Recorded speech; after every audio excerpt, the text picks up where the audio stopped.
Right then, cubic graphs. Let's have a look at this one. So this is it's only got two terms in it, so it's a little bit easier to draw now. I'm going to do this in the same way that we would do quadratic graphs. Remember, quadratics, it's got the highest power is a 2. Cubic just makes it sound a little bit flashy. It just means highest power is a 3. Let's have a little look and see what it looks like. Now the easiest thing to do is to probably draw out a table like this. Again, as you get more experience, you can probably do this a little bit quicker. Maybe you could miss these middle lines out in here. But if you're not sure, this is going to be our easiest approach. So we need to go and cube these now. Just be a little bit cautious when I'm cubing a negative. I'm going to start with the easy ones because I'm not going to muck about with a negative just for a second. So 0 cubed is 0. 1 cubed, 1. 8, 27. So remember 2 cubed means 2 times 2 times 2 is not 6. Okay, these guys over here. So this means minus 1 multiplied by minus 1 multiplied by minus 1. So the answer is negative 1. You know, when it's a quadratic, when you're squaring, it changes to be positive, but then it's going to go back being negative again, right? If you get an odd number here, then the answer is going to be a negative when you're dealing with a negative.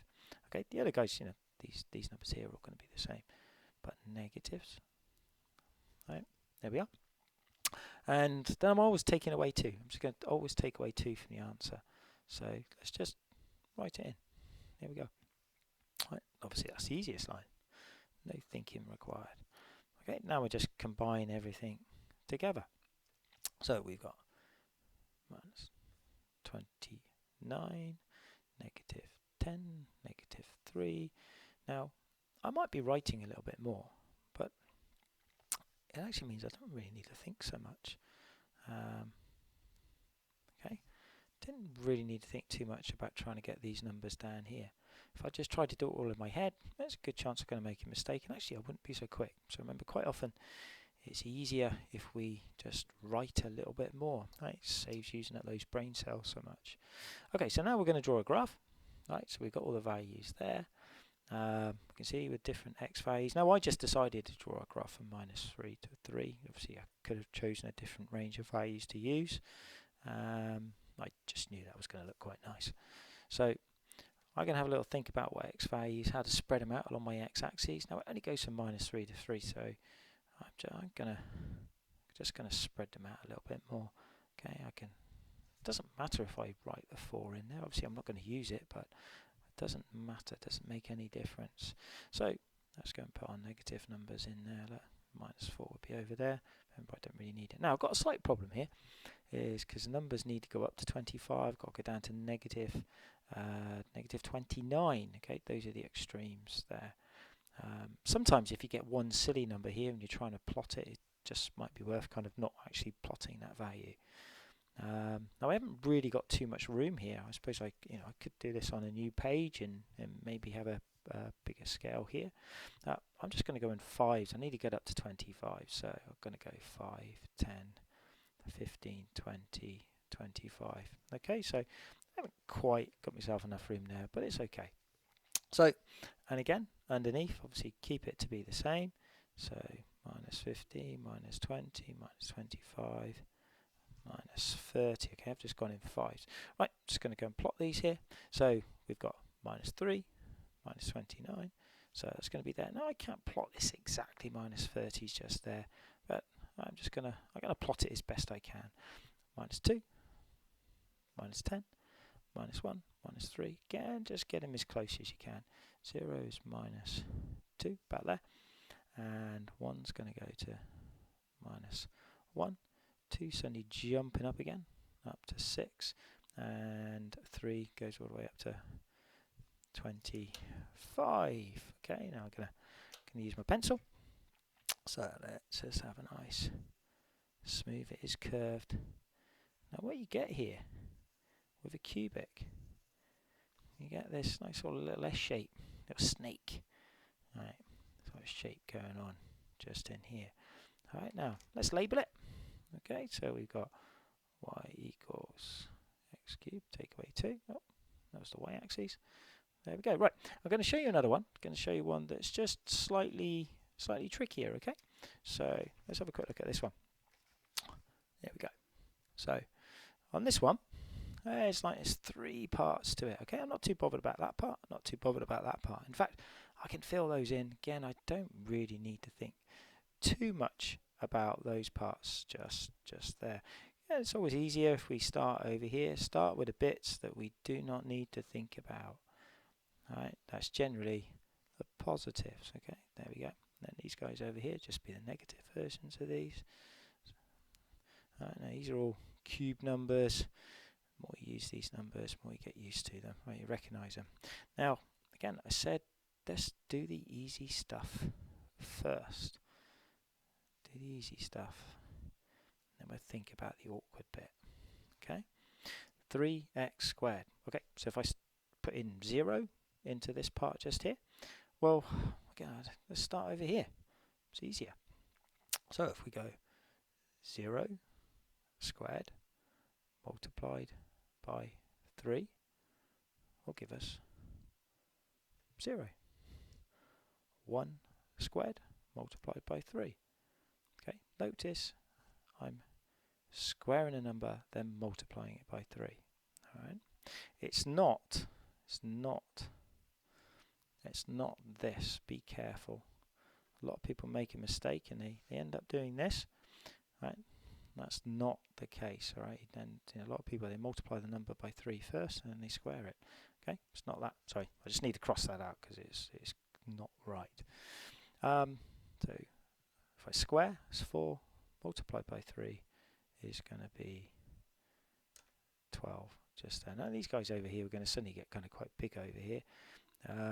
If we've got 3 squared, it's 9 and 36. Sorry, 9, and then multiplied by 3 is also going to be 27. 4 squared is 16. Can have 48 in there. Do the same over on this side.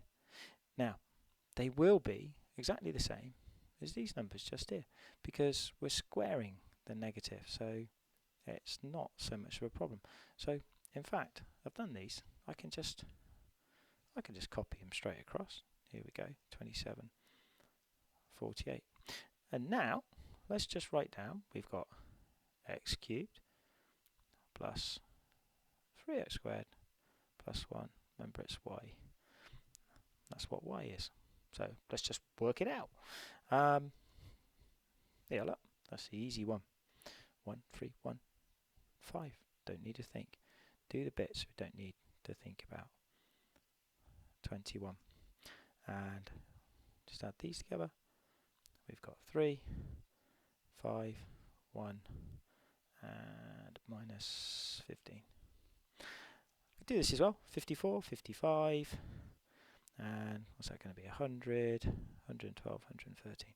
Now, I'm not actually going to plot these points over here. I'm actually just going to do mine from here. Okay, I'm going to go from minus 4 up to 2. Because these numbers over here, they're just going to be too big. Otherwise, we got to mess around with the scale too much. Okay, so let's just go from minus 4 to.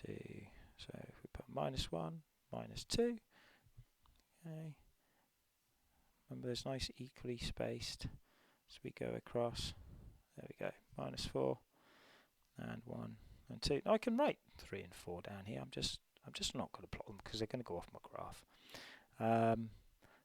So I've cheated a little bit because I only need to go up to 21, which meant I can just go up in 2s. You'll notice I actually drew this line in before because I wanted to see what sort of scale I was going to use. There we go. Okay, so I've got them in there. Going to do my negatives as well. Minus 2, minus 4. Got to go down to at least minus 15. So you've got, whoops, wait, minus 9 there. And we can see we got minus 12, minus 14, minus 16. Okay, again, I can keep on going, but I don't need to, right? We don't need to. Don't need to put those other numbers in there. All right, so now let's just go and quickly plot them. So minus 4, oops, sorry, just so you can see. So minus 4 goes with minus 15. So that's the first point that we need to go and plot. So minus 4 is minus 15. Sometimes it's worth just getting your ruler out and you can just sort of help yourself. sort of line it up in terms of where that point's actually going to go. Sometimes it's a little bit difficult, especially if you're using sort of smaller squares. I'm getting older, a little bit harder to see stuff. So where did -3 go to? Right, -3 went to 1, so it went all the way up there. Right, so it's like shooting all the way up here. And then -2 went to 5, and then it drops back down again. Again, so it's like this little snake. And cubics get this like nice air, little snaky bit going on. Okay, so -1 goes with 3, and 0 went with 1, and then he goes back up again. Oh, slippy, slimy snake. There we go, number 21. Now you might just sort of see why. Look, I've not put in 3. No, it's going to be 55. Yes, I could have had a really tiny sort of scale here, and it just wouldn't look as good. So let's go and draw him in. So we've got our function. There we are. Okay, so it comes down to 1, and he curves down, goes back up, and then drops back down again. Okay, so we can see the whole thing just there. There we go. Label it. So it's sort of Loch Ness monster, really. What have we got? So we've got y equals x cubed plus 3x squared plus 1. That's the x-axis. That's the y-axis. There we go. I reckon it's time for you to have a go at doing some questions. Okay, see how you get on with these.